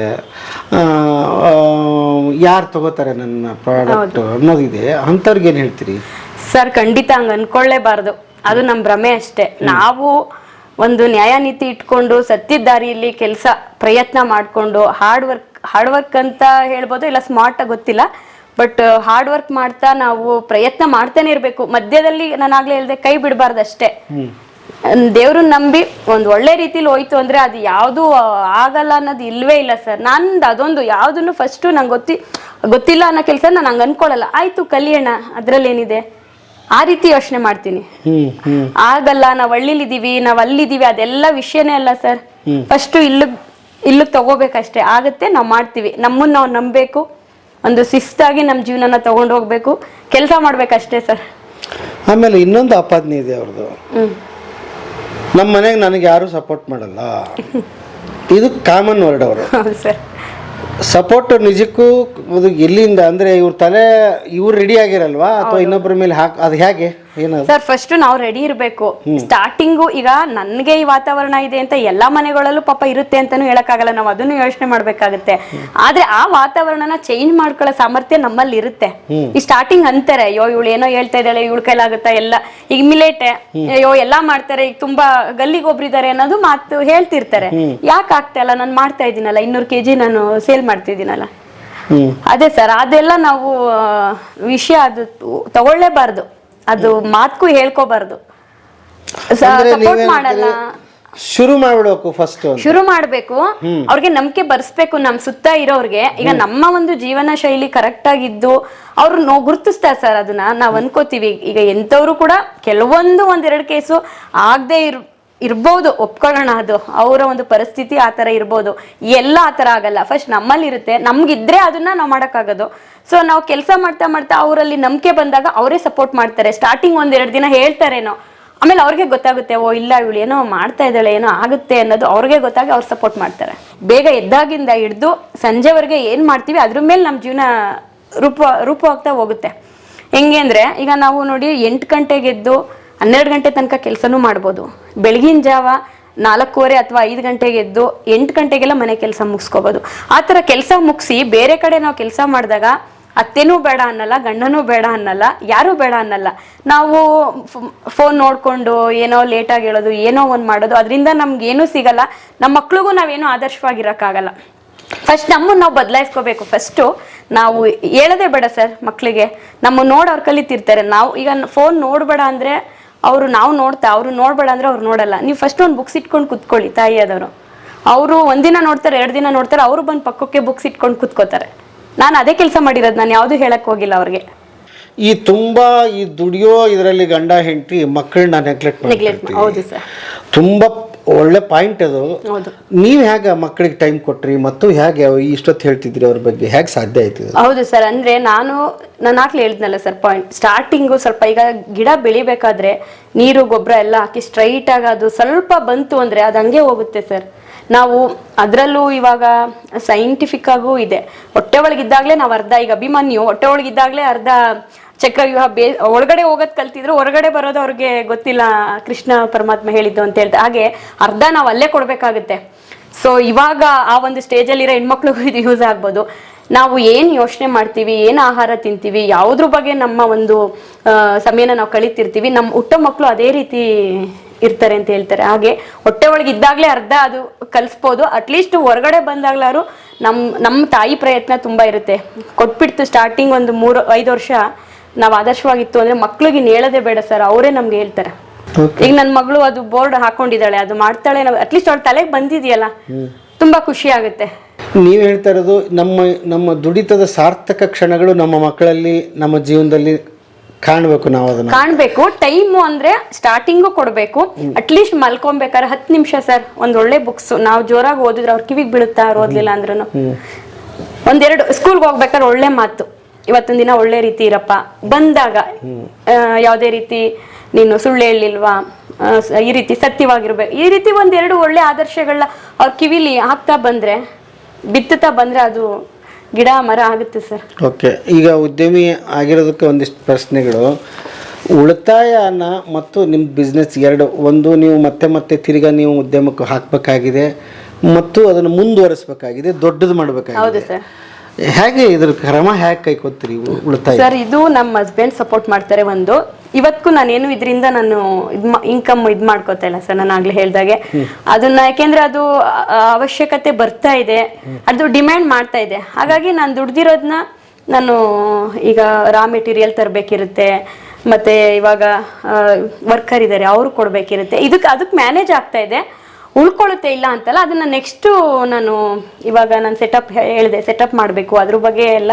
ಏನು ಸೆಟಪ್ ಮಾಡ್ತೀರಿ ಅಂದ್ರೆ ಸರ್ ಇವಾಗ ಒಂದು ಜಾಗ ಬೇಕಾಗಿದೆ.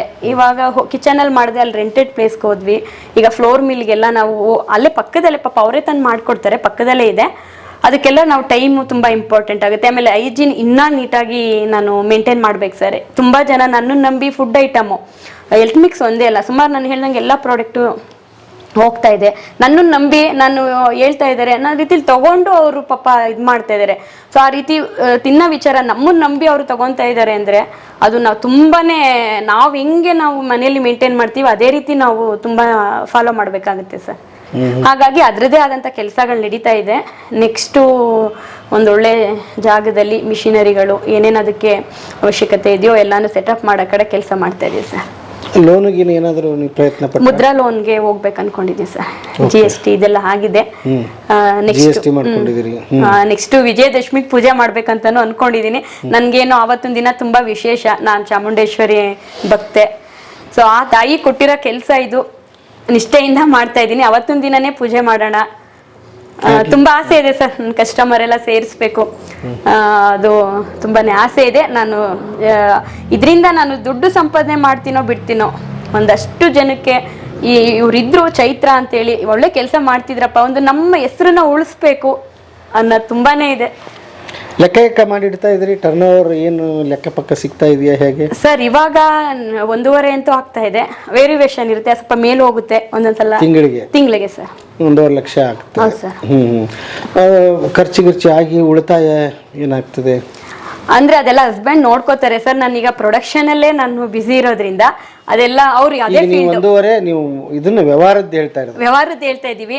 ಅದ್ ಪ್ರತಿಯೊಂದನ್ನು ಅವರು ನೀಟಾಗಿ ನೋಡ್ಕೋತಾ ಇದಾರೆ ಸರ್. ಅವ್ರು ಅದೇ ಡಿಪಾರ್ಟ್ಮೆಂಟ್ ಇರೋದ್ರಿಂದ ನೀಟಾಗಿ ನೋಡ್ಕೋತಾ ಇದಾರೆ. ಈಗ ಒಬ್ರು ಭವಾನಿ ಅನ್ಬಿಟ್ಟು ಅವರು ಅದ್ರ ಡೇಟಾ ಎಂಟ್ರಿ ಆಗಿರ್ಬೋದು, ಮತ್ತೆ ಈ ಅಕೌಂಟಿಂಗ್ ಎಲ್ಲ ಅವ್ರಿಗೆ ಟ್ರೈನ್ ಅಪ್ ಮಾಡ್ತಾ ಇದ್ದಾರೆ.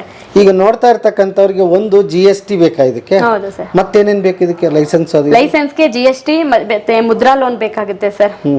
ಮುದ್ರಾ ಲೋನ್ ಬೇಕಾಗುತ್ತೆ, ಮತ್ತೆ FSI ಅದು ಅವೆಲ್ಲ ಮಾಡಿಸಿದ್ವಿ. ಅವನ್ನೆಲ್ಲ ಯಾರ ಹತ್ರ ಮಾಡಿಸಿದ್ರಿ ನೀವು ಸರ್? ಅದೇ ನಮ್ಮ ಇವ್ರಿಗೆ ಕಾಂಟ್ಯಾಕ್ಟ್ ಇತ್ತು, ನಮ್ಮ ಹಸ್ಬೆಂಡ್ಗೆ ಫ್ರೆಂಡ್ ಇದ್ದಾರೆ. Food license? ಹೌದೌದು, ಫುಡ್ ಲೈಸೆನ್ಸ್. ಅವರು ಇಲ್ಲಿ ಬಂದು ಎಲ್ಲ ನೋಡಿ ಅವ್ರ ಲೈಸೆನ್ಸ್ ಏನೋ ಅದೆಲ್ಲ ಈಸಿಯಾಗಿ ಆಗುತ್ತೆ ಸರ್.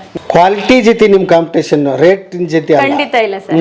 ಕ್ವಾಲಿಟಿ ಅದು ತುಂಬಾ, ಅದಕ್ಕೆ ಸಮಯ ಕೊಡ್ಬೇಕಾಗಿದೆ. ನಾವು ನೋಡ್ತಾ ಇದೀವಿ, ನಮ್ದು ಊರ್ ಕಡೆ ಆಗಿರೋದ್ರಿಂದ ಅಲ್ಲೂ ಕೂಡ ನಮ್ಮ ತಂದೆಯವರು ಸುಮಾರಷ್ಟು ಒಂದು ಇಂಗ್ರೀಡಿಯೆಂಟ್ಸ್ಗಳನ್ನ ಸೋರ್ಸ್ ಮಾಡ್ತಾರೆ. ಅಲ್ಲಿ ನಮ್ಮ ಅಜ್ಜಿ ಮನೆ ಇನ್ನ ಕನ್ನಂಬಾಡಿ ಅನ್ಬಿಟ್ಟು, ಅಲ್ಲೂ ಕೂಡ ಒಂದಷ್ಟು ಪ್ರಾಡಕ್ಟ್ಗಳ ಬಗ್ಗೆ ರೈತರ ಹತ್ರನೇ ಡೈರೆಕ್ಟ್ ಆಗಿ ನಾವು ಖರೀದಿ ಮಾಡ್ತಾ ಇದೀವಿ. ಇನ್ನೊಂದಷ್ಟು ಒಳ್ಳೆ ರೀತಿಲಿ ನಾವು ತರ್ಸ್ಕೊಬೇಕಂತೇಳಿ ನೋಡ್ತಾ ಇದೀವಿ ಸರ್, ಸರ್ಚ್ ಮಾಡ್ತಾ. ಏನೇನ್ ಬೇಕು ನಿಮ್ಗೆ? ಬೇಕಾಷ್ಟು ರೈತರು ಈ ವಿಡಿಯೋ ನೋಡ್ತಿರ್ತಾರೆ, ಏನೇನ್ ಬೇಕು ಸರ್? ನಮ್ಗೆ ರಾಗಿ ಬೇಕಾಗುತ್ತೆ, ಜೋಳ, ಮತ್ತೆ ಕೆಂಪಕ್ಕಿ, ಮಿಲೆಟ್ಗಳು, ಎಲ್ಲಾ ರೀತಿ ಕಾಳುಗಳು, ಡ್ರೈ ಫ್ರೂಟ್ಸ್ ಎಲ್ಲ ಬೇಕಾಗುತ್ತೆ ಸರ್. ಮತ್ತೆ ಮಸಾಲೆ ಪೌಡರ್ಗೆ ಚಿಲ್ಲಿ. ಸಣ್ಣ ರೈತರಿಗಾದ್ರೂ ಅನುಕೂಲ ಆಗ್ಲಿ.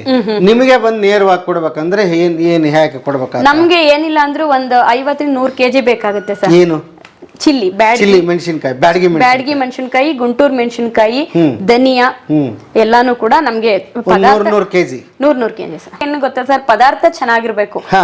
ಒಳ್ಳೆ ರೀತಿ ಡೈರೆಕ್ಟ್, ಅದರಿಂದ ನಮ್ ರೈತರಿಗೆ ಅನುಕೂಲ ಆಗ್ಬೇಕು. ಹೌದು. ಖಂಡಿತ ಆ ತರದವ್ರು ಇತ್ತು ಅಂದ್ರೆ ನನ್ನ ಕಾಂಟ್ಯಾಕ್ಟ್ ಮಾಡ್ಲಿ ಸರ್. ನಂಗೆ ಚಿಲ್ಲಿ ಬೇಕಾಗುತ್ತೆ, ಧನಿಯಾ ಬೇಕಾಗುತ್ತೆ, ಮತ್ತೆ ಇದ್ರಲ್ಲಿ ರಾಗಿ ಬೇಕಾಗುತ್ತೆ, ಹುರುಳಿ ಕಾಳು, ಈ ತರ ದ್ವಿದಳ ಧಾನ್ಯಗಳು, ಏಕದಳ ಧಾನ್ಯಗಳು ಅಂತ ಏನ್ ಹೇಳ್ತೀವಿ ಅದು ಬೇಕಾಗುತ್ತೆ. ಮತ್ತೆ ಡ್ರೈ ಫ್ರೂಟ್ಸ್ ಗಳು ಬೇಕಾಗುತ್ತೆ, ಬಾದಾಮಿ, ಗೋಡಂಬಿ, ಪಿಸ್ತಾ, ವಾಲ್ನಟ್, ಮತ್ತೆ ಈ ಸೀಡ್ಸ್ ಗಳು ಬರುತ್ತಲ್ಲ ಸರ್, ಪಂಪ್ಕಿನ್ ಸೀಡ್ಸ್, ಅದು ಕೂಡ ಬೇಕಿರುತ್ತೆ. ಅದು ನಾವು ಮಿಲೆಟ್ಗೂ ಉಪಯೋಗಿಸೋದ್ರಿಂದ ಅದನ್ನು ನಾನು ಬಲ್ಕ್ ಕ್ವಾಂಟಿಟಿಲಿ ನಾನು ಹೇಳ್ತೀನಿ. ಓಕೆ, ನಿಮ್ ಫೋನ್ ಬರುತ್ತೆ, ಮಾತಾಡ್ಕೊಳ್ಳಿ. ಖಂಡಿತ ಯಾರಾದ್ರೂ ತಂದು ಕೊಡೋದಿದ್ರು ಒಳ್ಳೆ ಸಣ್ಣ ಸಣ್ಣ ಉದ್ಯೋಗ ಹಿಂಗೆ ಶುರು ಆಗ್ಬೇಕು ಕೂಡ. ಸೊ ಈ ಒಂದು ವಿಡಿಯೋ ಮೂಲಕ ನಾನು ಕೇಳ್ಕೊಳ್ಳೋದೇನಂತ ಹೇಳಿದ್ರೆ, ಯಾರೇ ಗೃಹಿಣಿಯರಿರ್ಲಿ, ಏನೋ ಒಂದು ಅನ್ಕೋತಾ ಇರ್ತೀರಾ, ಒಂದು ಟ್ಯಾಲೆಂಟ್ ಇರುತ್ತೆ, ಏನೋ ಮಾಡ್ಬೇಕಪ್ಪ, ಅಯ್ಯೋ ಸಪೋರ್ಟ್ ಮಾಡ್ತಾರ, ನನ್ನ ಕೈಲಾಗುತ್ತಾ, ಜನ ಏನಂತಾರೋ ಅನ್ನೋದು ತುಂಬಾನೇ ನಿಮ್ಗೆ ಕ್ವಶನ್ಸ್ಗಳಿರುತ್ತೆ ನಿಮ್ಮ ಮನಸ್ಸಲ್ಲಿ. ಸೊ ಎಲ್ಲ ಬಿಟ್ಬಿಡಿ, ಖಂಡಿತವಾಗ್ಲೂ ನಿಮ್ಮ ಕೈಲಿ ಸಾಧ್ಯ ಇರುತ್ತೆ. ಫಸ್ಟ್ ನಿಮ್ಮನ್ನು ನೀವು ಬದಲಾಯಿಸ್ಕೊಂಡು ನನ್ನ ಕೈಲಾಗುತ್ತೆ, ನಾನು ಮಾಡ್ತೀನಿ ಅಂತ ಒಂದು ಸ್ಟೆಪ್ಪನ್ನ ನೀವು ತಗೊಳ್ಳಿ. ಖಂಡಿತ ಅದೇ ನಿಮ್ಮ ದಾರಿನ ಅದು ತೋರಿಸುತ್ತೆ. ಯಾರೂ ಕೂಡ ಎಲ್ಲ ತಿಳಿದು ಎಲ್ಲ ಸ್ಟಾರ್ಟ್ ಮಾಡಲ್ಲ. ನಮ್ಮಲ್ಲಿ ಮಾಡ್ಬೇಕನ್ನೋ ಆಸಕ್ತಿ ಇತ್ತು ಅಂದ್ರೆ ಆ ದೇವರೇ ನಮಗೆ ದಾರಿ ತೋರಿಸ್ಕೊಂಡು ಹೋಗ್ತಾನೆ. ಜೊತೆಗೆ ನಮ್ಮ ಅಣ್ಣ ತಮ್ಮದಿರು ಕೂಡ ಈ ವಿಡಿಯೋ ಮೂಲಕ ಮನೇಲಿ ಯಾರು ಲೇಡೀಸ್ ಈ ರೀತಿ ಮಾಡ್ತಾ ಇದ್ದೀವಿ, ಮಾಡ್ತೀವಿ ಅಂತ ಏನಾದ್ರು ಹೇಳಿದ್ರೆ ಪ್ಲೀಸ್ ಸಪೋರ್ಟ್ ಮಾಡಿ ಅಂತ ಕೇಳ್ಕೊತೀನಿ ಸರ್. ಆದರೂ ನಾನು ತುಂಬ ಒಂದು ಏನೋ ಮೇಡಮ್ ಏನೋ ಮಾಡ್ತೀನಿ, ನಿಮ್ಮ ಪ್ರಾಡಕ್ಟ್ ಜೊತೆಗೆ ನಂದು ಒಂದು ಏನೋ ತಗೊಳ್ಳಿ ಅಂದರೆ ಆ ಥರದ ಅವಕಾಶಗಳು ಇದೆಯಾ? ಇದೆ ಸರ್, ಮಾಡ್ತಾ ಇದ್ದೀನಿ. ಡಿಸ್ಟ್ರಿಬ್ಯೂಟರ್ ಥರ ಲೇಡೀಸ್ಗಳು ಸಣ್ಣ ಪುಟ್ಟ ಒಂದು ಅಂಗಡಿ ಇಟ್ಕೊಂಡಿರ್ತಾರೆ, ಆ ಥರದವರು ತುಂಬಾನೇ ಇದ್ದಾರೆ ನಮ್ಮ ಹತ್ರ.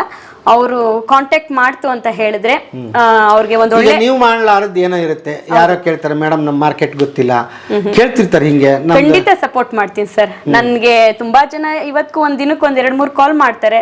ನನ್ಗೆ ಏನ್ ಗೊತ್ತೋ, ನನ್ ಕಡೆಯಿಂದ ಅವ್ರಿಗೆ ಏನ್ ಹೆಲ್ಪ್ ಆಗ್ಬೇಕೋ, ಇವಾಗ ಫುಡ್ ಲೈಸೆನ್ಸ್ ಕೇಳ್ತಾರೆ, ಸೊ ಈ ರೀತಿ ಮಾಡ್ಬೋದಮ್ಮ, ಪ್ಯಾಕಿಂಗ್ಗೆ ಒಂದ್ ಕೇಳ್ತಾರೆ. ಖಂಡಿತ ನಾನು ಹೇಳ್ತೀನಿ ಸರ್. ಯಾಕೆಂದ್ರೆ ಆ ಥರ ಹೇಳ್ದಾಗ್ಲೇ ನಾವು ಒಬ್ರಿಗೊಬ್ರು ಬೆಳೆಯೋಕ್ಕಾಗೋದು. ಯಾಕೆಂದರೆ ನಾನು ಸ್ಟಾರ್ಟಿಂಗ್ ತುಂಬ ಸ್ಟ್ರಗಲ್ ಪಟ್ಟಿದ್ದೀನಿ, 1 ನಂಬರ್ ತೊಗೊಳಕ್ಕೆ ಅಷ್ಟು ಕಷ್ಟಪಟ್ಟಿದ್ದೀನಿ. ಸೊ ಅದು ನನ್ಗೆ ಅನುಭವ ಇದೆ. ಯಾರಾದರೂ ಏನಾದರೂ ಮಾಡ್ತಾರೆ ಅಂದರೆ ಅಷ್ಟು ಸುಲಭ ಇರಲ್ಲ. ಸೊ ಅವ್ರಿಗೆ ಸಪೋರ್ಟ್ ಮಾಡ್ಬೇಕು ಸರ್. ಏನು ನಾವು ದುಡ್ಡೇ ಕೊಡಬೇಕಾಗಿಲ್ಲ. ಸಪೋರ್ಟ್ ಅಂದರೆ ಏನು, ನಮಗೆ ಗೊತ್ತಿರೋದನ್ನ ಹೇಳೋದ್ರಿಂದ ನಾವೇನು ಕಳ್ಕೊಳ್ಳಲ್ವಲ್ಲ. ಅದು ಒಂದು ನಮಗೆ ಸಣ್ಣ ಕೆಲಸ ಆಗಿರುತ್ತೆ, ಅವ್ರಿಗೆ ಅದು ದೊಡ್ಡ ಹೆಲ್ಪ್ ಆಗಿರುತ್ತೆ, ಲೈಫ್ ಲಾಂಗ್ ನೆನ್ಕೊಂತಾರೆ. ಸೊ ನನಗೂ ಯಾರೋ ಆ ಥರ ಒಂದಿಬ್ರು ಒಂದು ಏನೋ ಒಂದು ಸಣ್ಣ ಸಹಾಯ ಮಾಡಿರೋದಕ್ಕೆ ಇವತ್ತು ನಾನು ನಿಮ್ಮ ಜೊತೆಲಿ ಮಾತಾಡ್ತಾ ಇದ್ದೀನಿ ಸರ್. ಖುಷಿ ಆಯ್ತು ಬಂದು ಮೇಡಮ್. ಯಾಕೆ ಇನ್ನೂ ಎತ್ತರದಲ್ಲಿ ಬೆಳೀರಿ, ಉದ್ದೇಶ ಇಷ್ಟೇ ನಮ್ಮದು. ಇನ್ನೊಂದಿಷ್ಟು ಜನ ಕೆಲಸ ಸಿಗುತ್ತೆ, ಆತ್ಮವಿಶ್ವಾಸ ಬೆಳೆಯುತ್ತೆ, ಆಮೇಲೆ ದೇಶ ಬೆಳಿಬೇಕಾಗಿರೋದು. ಹೌದು ಸರ್, ನಾವು ಸ್ವಂತ ಕೆಲಸ ಮಾಡಿ ಟ್ಯಾಕ್ಸ್ ಕಟ್ಟಂಗ್ ಆಗ್ಬೇಕು ಸರ್. ನಾವ್ ಹೆಣ್ಮಕ್ಳು ಕಟ್ತಾ ಇದೀನಿ, ಅದ್ರ ಪ್ರಮಾಣ ಇನ್ನೂ ಜಾಸ್ತಿ ಆಗ್ಬೇಕು ಸರ್. ಅಡ್ರೆಸ್ ಹೇಳ್ಬಿಡಿ ಇದನ್ನ, ಎಲ್ಲಿಗೆ ಯಾರಾದ್ರೂ ಇಲ್ಲಿಗೆ ನೇರವಾಗಿ ನಿಮ್ಮಲ್ಲಿಗೆ ಬರೋ ಹಾಗಿದ್ರೆ. ಸರ್ ನಮ್ದು ಇಲ್ಲಿ ನಾವು ಬ್ಯಾಂಗ್ಳೂರಲ್ಲಿ KR-ಪುರಂ ಬ್ಯಾಂಗ್ಳೂರ್ ಸರ್, ವಿನಾಯಕ ಲೇಔಟ್ ಅನ್ಬಿಟ್ಟು. ವಿನಾಯಕ ಲೇಔಟ್ ಹೆಸರು ಏನಂತ ಇರುತ್ತೆ? ನಮ್ದು ಚಾಮುಂಡೇಶ್ವರಿ ಎಂಟರ್ಪ್ರೈಸಸ್ ಸರ್, ನಮ್ದು ಶಾಪ್ ನೇಮ್. ನಮ್ದು ಬ್ರ್ಯಾಂಡ್ ಬಂದು RM ಸಂಪೂರ್ಣ. ನಮ್ಮ ಒಂದು ಶಾಪ್ ಹೆಸರು ಚಾಮುಂಡೇಶ್ವರಿ ಎಂಟರ್ಪ್ರೈಸ್. ಟೈಮಿಂಗ್ ಸರ್ ಬೆಳಗ್ಗೆ 10ರಿಂದ ನಾನು 4-5 ಗಂಟೆವರೆಗೂ ಇರ್ತೀನಿ. ನಾನು ಪ್ರತಿ ವೀಕು ಅಪ್ನಾ ಅಂದ್ಬಿಟ್ಟು ಒಂದು ಸಂಸ್ಥೆ ಸರ್, ಅಲ್ಲಿ ನಮ್ಮ ತರದವ್ರು ಒಂದಷ್ಟು ಜನ ಬರ್ತಾರೆ. ಇಲ್ಲಿ ಸರ್ ಮಲ್ಲೇಶ್ವರಂ ಅಲ್ಲಿ ನಡೆಯುತ್ತೆ ಪ್ರತಿ ವೀಕು. ಸೊ ಬೇಕಾದ್ರೆ ಯಾರಿಗಾರು ಹೆಲ್ಪ್ ಆಗೋದಿದ್ರು ಅದು ಆಗುತ್ತೆ ಸರ್. ಅಪ್ನಾ ಅಂದ್ಬಿಟ್ಟು ಒಂದು ಸಂಸ್ಥೆ. ಅವರು ಸರ್ ಅಲ್ಲಿ ಒಂದು ಗೆಟ್ ಟುಗೆದರ್ ತರ, ಈಗ ಈ ರೀತಿ ಬಿಸ್ನೆಸ್ ಮಾಡೋರು, ಒಂದು ದೊಡ್ಡ ದೊಡ್ಡ ಫೀಲ್ಡ್ ಅಲ್ಲಿ ಅಚೀವ್ ಮಾಡಿರೋರೆಲ್ಲ ಬರ್ತಾರೆ ಸರ್ ಅಲ್ಲಿ. ಸರ್ ಪ್ರತಿ ಮಂಗಳವಾರ ನಾವೆಲ್ಲ ಅಂದ್ರೆ ಬಿಸ್ನೆಸ್ ಫೀಲ್ಡ್ ಅಲ್ಲಿ ಏನಿರ್ತಾರೆ ಅವರೆಲ್ಲ ನಾವು ಒಂದ್ ಕಡೆ ಸೇರಿ, ಇವಾಗ ನೀವೇನೋ ಪ್ರೊಡಕ್ಷನ್ ಮಾಡ್ತಿರ್ತೀರಾ, ಪ್ರಾಡಕ್ಟ್ ರೆಡಿ ಮಾಡ್ತಿರ್ತೀರಾ, ನಾನು ಮಾರ್ಕೆಟಿಂಗ್ ಫೀಲ್ಡ್ ಅಲ್ಲಿ ಇರ್ತೀನಿ. ಸೊ ನಿಮ್ಮಲ್ಲಿ ಏನ್ ಸರ್ವಿಸ್ ಇದೆ ಅದು ವಿನಿಮಯ ಮಾಡ್ಕೊಳ್ಳೋದು. ಆ ರೀತಿಯಲ್ಲಿ ತುಂಬಾ ಜನ ಬರ್ತಾರೆ ಸರ್, ಲೇಡೀಸ್ ತುಂಬಾ ಜನ ಬರ್ತಾರೆ. ನಮ್ಗೆ ಅಲ್ಲಿ ಒಳ್ಳೆ ನೆಟ್ವರ್ಕ್ ಸಿಕ್ತು ನನಗೆ. ಈಗ ಯೋಗ ಆಗಿರ್ಬೋದು, ಒಂದು ನ್ಯೂಟ್ರಿಷನ್ ಬಗ್ಗೆ ಒಂದು ಐಡಿಯಾ ಆಗಿರ್ಬೋದು, ಈಗ ಪೌಚ್ ನೀವು ಹೇಳಿದ್ರಲ್ಲ, ಸೊ ಪೌಚ್ ಹೇಗೆ ಮಾಡಿಸೋದು, ಫುಡ್ ಲೈಸೆನ್ಸು, ಮತ್ತೆ ನಾವು ಲೋನ್, ಈಗ ಮುದ್ರಾ ಲೋನ್ ಯಾವ ರೀತಿ ತಗೋಬೇಕು, ಆ ಥರ ಎಲ್ಲ ನಾಲೆಡ್ಜು ನಮ್ಗೆ ಅಲ್ಲಿ ಸಿಗುತ್ತೆ. ಆ ಫೀಲ್ಡಲ್ಲಿ ಒಂದು ಅಚೀವ್ ಮಾಡಿರೋರೆ ಅಲ್ಲಿ ಬರ್ತಾರೆ, ನಮಗೆ ಗೈಡ್ ಮಾಡ್ತಾರೆ ಸರ್. ಅದಕ್ಕೆ ಯಾವುದೇ ರೀತಿ ದುಡ್ಡಿಲ್ಲ, ಏನಿಲ್ಲ, ಜಸ್ಟ್ ವಿನಿಮಯ ಮಾಡ್ಕೊಳ್ಳೋದು, ನಾಲೆಡ್ಜ್ ಆಗಿರ್ಬೋದು, ಸರ್ವಿಸ್ ಆಗಿರ್ಬೋದು, ಆ ಥರ. ಒಳ್ಳೇದ್ರಿ ಇದು ನೋಡಿ. ಅಂದ್ರೆ ಬರೀ ಬಿಸ್ನೆಸ್ ಅಂದ್ರೆ ಹಿಂಗ್ ಬೇರೆ ಬೇರೆ ಆಯಾಮಗಳಿದೆ, ಅಲ್ಲೆಲ್ಲ ಕಲಿಬೇಕು ನಾವು ಅಂತ. ಅಯ್ಯೋ ಅಲ್ಲಿ ನನಗೆ ತುಂಬಾನೇ ಒಂದು ಒಳ್ಳೊಳ್ಳೆ ಅಚೀವರ್ಸ್ ಇದ್ದಾರೆ ಸರ್, ದೊಡ್ಡ ದೊಡ್ಡ ಫೀಲ್ಡ್ ಅಲ್ಲಿ. ನಮ್ದಿಷ್ಟು ಕಂಪ್ನಿಗಳು, ಅಷ್ಟು ಕಂಪ್ನಿಗಳು, ಅವ್ರ ಅನುಭವದ ಮಾತು ತುಂಬಾನೇ ಕಲಿತಾ ಇದ್ದೀನಿ ನಾನು ಅಲ್ಲಿ. ಅದಕ್ಕೆ ಪ್ರತಿ ಮಂಗಳವಾರ ನಾನು ಬೆಳಗ್ಗೆನೆ ಹೋಗ್ತೀನಿ ಸರ್ ಅಲ್ಲಿಗೆ. ಅಲ್ಲೂ ಒಂದಷ್ಟು ವಿಷಯಗಳು ಗೊತ್ತಾಗ್ತಾ ಇದೆ ನನಗೆ. ಕಲಿಕೆ ನಿರಂತರ. ಹೌದು ಸರ್, ಹೌದು. ಪ್ರತಿದಿನ ಅದನ್ನೇ ಹುಡುಕ್ತಿರ್ತೀನಿ, ಇವತ್ತೇನು ಕಲಿಬೋದು, ಏನು ಇಂಪ್ರೂವ್ ಮಾಡ್ಕೋಬೋದು, ನನ್ನನ್ನು ನಾನು ಏನು ಬದಲಾಯಿಸ್ಕೋಬೋದು ಅನ್ನೋದ್ರೆ ನಾನು ಯೋಚನೆ ಮಾಡ್ತೀನಿ. ಅದ್ಭುತ ಮೇಡಮ್. ಗೆಳೆಯರೇ, ಇಷ್ಟೊತ್ತು ಚೈತ್ರ ಅವ್ರ ಕತೆ ಕೇಳ್ತಾ ಇದ್ರಿ. RM ಸಂಪೂರ್ಣ ಆಯಿತು ಕತೆ. ಭಾಳ ಖುಷಿ ಆಯಿತು. ಹೆಣ್ಮಕ್ಳು ಕೂಡ ಟ್ಯಾಕ್ಸ್ ಕಟ್ಟಂಗೆ ಆಗಬೇಕು, ನಾವು ಕೂಡ ಸಮಾಜಕ್ಕೆ ಒಂದು ಏನೋ ಒಳ್ಳೆಯದನ್ನು ಕೊಡಬೇಕು, ಒಳ್ಳೆಯ ಪದಾರ್ಥ ಕೊಟ್ಟರೆ ಖಂಡಿತ ಉದ್ಯಮ ಬೆಳೆಯುತ್ತೆ ಅನ್ನೋದಕ್ಕೆ ಇವ್ರ ಸಾಕ್ಷಿ. ಸುಮಾರು ಜನ ನೋಡ್ತಾನೆ ಇದ್ದೀರಿ. ಬೇಕಾದಷ್ಟು ಕಡೆ ನಮಗೆಲ್ಲವೂ ಅವಶ್ಯಕತೆ ಇದೆ. ಸಾಂಬಾರು ಪುಡಿ ತರಿಸಲ್ವಾ, ತರಿಸ್ತೀರಿ. ರಾಗಿ ಎಲ್ಲವನ್ನು ತರಿಸ್ತೀವಿ ನಾವು, ಬಟ್ ಎಲ್ಲೋ ತರ್ತೀವಿ. ಅಂಥದ್ದನ್ನು ಇಂಥವ್ರಿಗೆ ಕಡೆಯಿಂದ ನಾವು ತರಿಸಿದರೆ ಇಂಥ ತಂಗಿಗೆ ಹೆಲ್ಪ್ ಮಾಡ್ದಂಗೆ ಆಗ್ತದೆ. ಒಂದು 4 ಜನ ಹೆಚ್ಚು ಜನಕ್ಕೆ ಇವ್ರು ಕೆಲಸ ಕೊಟ್ಟಂಗೆ ಆಗ್ತದೆ. ಎರಡನೇದ್ದು, ಹಾಗಾಗಿ ನಮ್ಮ ದೇಶ, ನಮ್ಮತನ, ನಮ್ಮ ದೇಶಿ, ನಮ್ಮದು ಬೆಳಿಬೇಕು ಅಂತಂದರೆ ಇಂಥ ಹೆಣ್ಣುಮಕ್ಕಳಿಗೆ, ಇದು ಯಾರೋ ಆಗಿರಲಿ, ಇವರೇ ಅಂತಲ್ಲ, ಯಾರೇ ಆಗಿರಲಿ, ಮನೆಯಲ್ಲಿ ಯಾರ್ಯಾರು ಬಿಸ್ನೆಸ್ ಮಾಡ್ತಾರೋ ಅವ್ರ ಪ್ರಾಡಕ್ಟ್ಗಳನ್ನ ತರಿಸಿ ಬಳಸೋದಕ್ಕೆ ಶುರು ಮಾಡಿ. ಹಾಗಾಗಿ ಇಂಥವ್ರಿಗೆ ಹೆಲ್ಪ್ ಆಗುತ್ತೆ. ನೋಡಿ, ಇವತ್ತು ಒಂದು 200 kg ಮಾರೋ ಲೆವೆಲ್ಲಿಗೆ ಬಂದಿದ್ದಾರೆ. ಮುಂದಕ್ಕೆ ಇದು ಒಂದು 2000 kg ಮಾರಂಗೆ ಆಗಬೇಕು. ನಿಮ್ದೇನಾದರೂ ಹೊಸ ಬಿಸ್ನೆಸ್ ಶುರು ಮಾಡಿದರೆ ನಮ್ಮ ಕಮೆಂಟ್ ಬಾಕ್ಸಲ್ಲಿ ಹಾಕಿ. ನಾನು ಆ ಊರಿಗೆ ಬಂದಾಗ ನಿಮ್ಮೂರಿಗೆ ಬರೋ ಪ್ರಯತ್ನ ಮಾಡ್ತೀನಿ. ಹಾಗಾಗಿ ನಿಮ್ಮ ಅಡುಗೆ ಮನೆಯಲ್ಲಿ RM ಸಂಪೂರ್ಣದ್ದು ಎಲ್ಲವೂ, ಒಂದಿಷ್ಟು ಸಾಂಬಾರು ಪುಡಿ ಇರಲಿ, ಹೆಲ್ತ್ ಮಿಕ್ಸ್ ಇರಲಿ, ಎಲ್ಲವನ್ನು ತರಿಸ್ಕೊಳ್ಳಿ, ಆರೋಗ್ಯವಂತರಾಗಿ. ಈ ವಿಡಿಯೋ ನಿಮಗೆ ಇಷ್ಟ ಆಗಿದ್ದರೆ ಬೇರೆದವ್ರಿಗೆ ಶೇರ್ ಮಾಡಿ, ಇದು ಅನುಕೂಲ ಆಗುತ್ತೆ ಅಂತ ಹೇಳ್ತಾ ಇವತ್ತಿನ ಬದುಕಿನ ಬುತ್ತಿಯ ಕಥೆಯನ್ನು ಇಲ್ಲಿಗೆ ಮುಗಿಸ್ತೀನಿ. ಮತ್ತು ನಾಳೆ ಇನ್ನೊಂದು ಕತೆ, ಇನ್ನೊಂದು ಬದುಕಿನ ಬುತ್ತಿಯೊಂದಿಗೆ ಮುಂದೆ ಹಾಜರಾಗ್ತೀನಿ. ಅಲ್ಲಿವರೆಗೆ ನಮಸ್ತೆ ಗೆಳೆಯರೇ.